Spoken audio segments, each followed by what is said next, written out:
Halo teman-teman, di sini aku akan membawakan materi tentang evolusi struktur organisasi. Struktur organisasi, baik praktisi maupun akademisi sepakat bahwa struktur sangat menentukan efektivitas organisasi. Oleh karena itu, pemimpin harus dapat mengembangkan struktur yang tepat untuk mencapai tujuan organisasi. Ada beberapa jenis struktur organisasi yang dapat dijadikan panduan pemimpin untuk mengembangkan struktur organisasinya.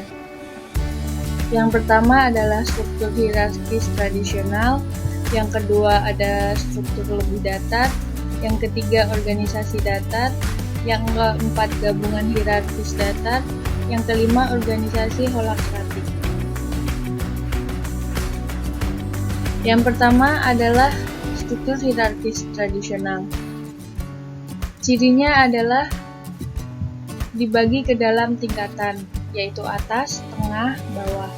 Informasi mengalir dari atas ke bawah dan dari bawah ke atas.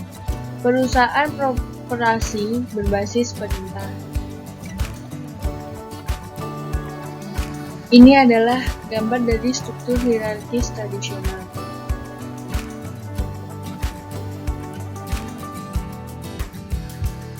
Kelebihan.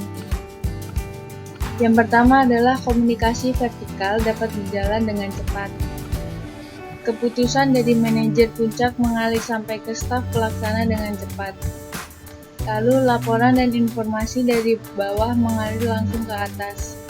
Yang terakhir, tidak ada aliran informasi antar bagian atau unit horizontal.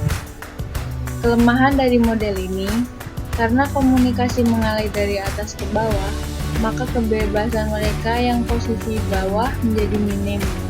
Sebagai akibatnya, inovasi mandek, engagement menjadi sulit, dan kolaborasi hampir tidak ada. Dengan struktur ini, semuanya menjadi serba birokratis yang menyebabkan organisasi bergerak lambat. Yang kedua, ada struktur lebih datar. Struktur ini berusaha untuk membuka jalur komunikasi dan kolaborasi sambil menghilangkan lapisan dalam organisasi. Jumlah lapisannya lebih sedikit dan ada komunikasi dua arah, baik vertikal maupun horizontal. Berikut adalah gambar dari struktur lebih datar.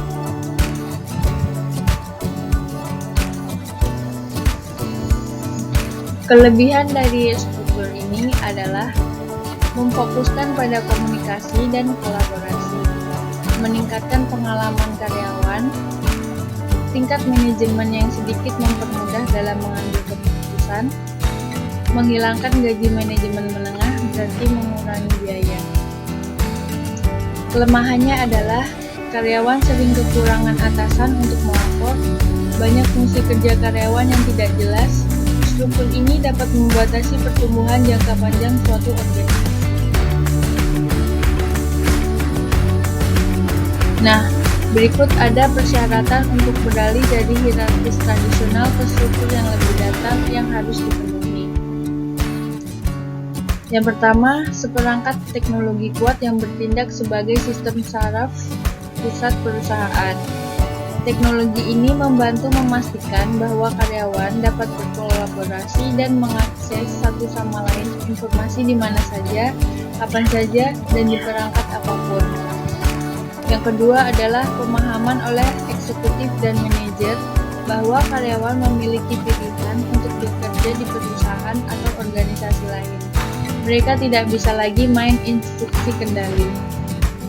Yang ketiga adalah eksekutif dan manajer menyadari bahwa keberadaannya adalah untuk mendukung karyawan. Yang ketiga ada organisasi datar. Struktur ini benar-benar datar, artinya tidak ada hierarki, tidak ada jabatan, senioritas, manajer, atau eksekutif. Setiap orang dipandang setara. Organisasi datar juga seringkali disebut sebagai organisasi swakelola atau self-managed organization. Berikut adalah gambar organisasi datar. Kelebihan dari struktur ini adalah sangat fleksibel dan lincah. Yang kedua, karyawan dapat memainkan peran apa saja sesuai tugas. Kelemahannya adalah tidak praktis untuk perusahaan besar dengan ribuan karyawan.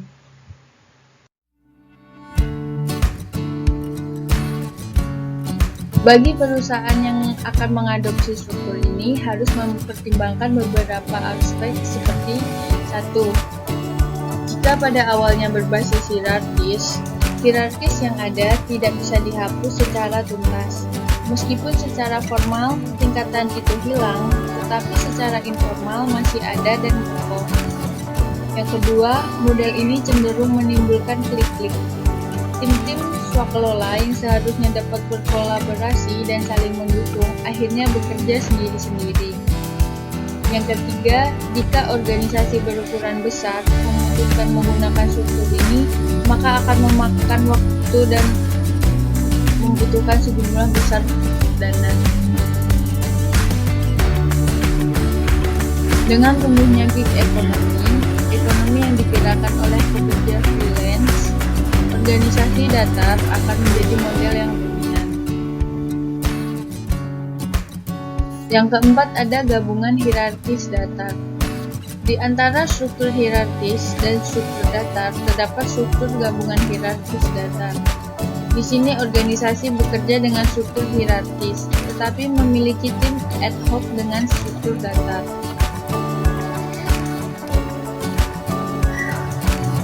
Berikut adalah gambar dari hierarkis datar. Kelebihan dari gabungan hierarkis datar adalah jenis struktur ini dapat bekerja dalam semua jenis perusahaan. Yang kedua, fokus pada inovasi yang merupakan keunggulan kompetitif yang kuat di masa depan. Yang ketiga, memberikan kesempatan kepada karyawan untuk membuat tim khusus saat dibutuhkan. Kelemahannya adalah model ini cukup kuat, namun juga lebih rancu daripada struktur lain yang dieksplorasi. Yang kelima dan yang terakhir adalah organisasi holacratic. Media menyebut model ini sebagai organisasi tanpa bos. Tujuan dasar dengan struktur ini adalah untuk memungkinkan pengambilan keputusan yang terdistribusi sembari memberi semua orang kesempatan untuk bekerja dengan cara yang terbaik. Berikut adalah gambar dari organisasi holacratic. Kelebihannya tidak memiliki struktur yang baku, memberikan kebebasan penuh kepada setiap karyawan untuk bekerja sesuai dengan kapabilitas. Setiap orang bertanggung jawab penuh atas tugas dan target yang ingin dicapai tanpa perlu melapor.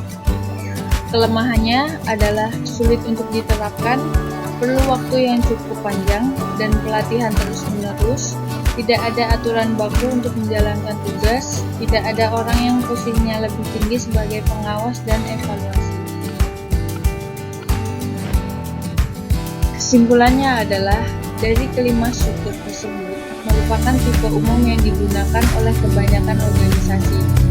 Bisa dipilih yang paling cocok untuk perusahaan Anda. Yang terpenting adalah tujuan organisasi Anda seperti apa, bagaimana strategi untuk mencapainya, baru menetapkan struktur yang tepat untuk mendukung pelaksanaan strategi tersebut.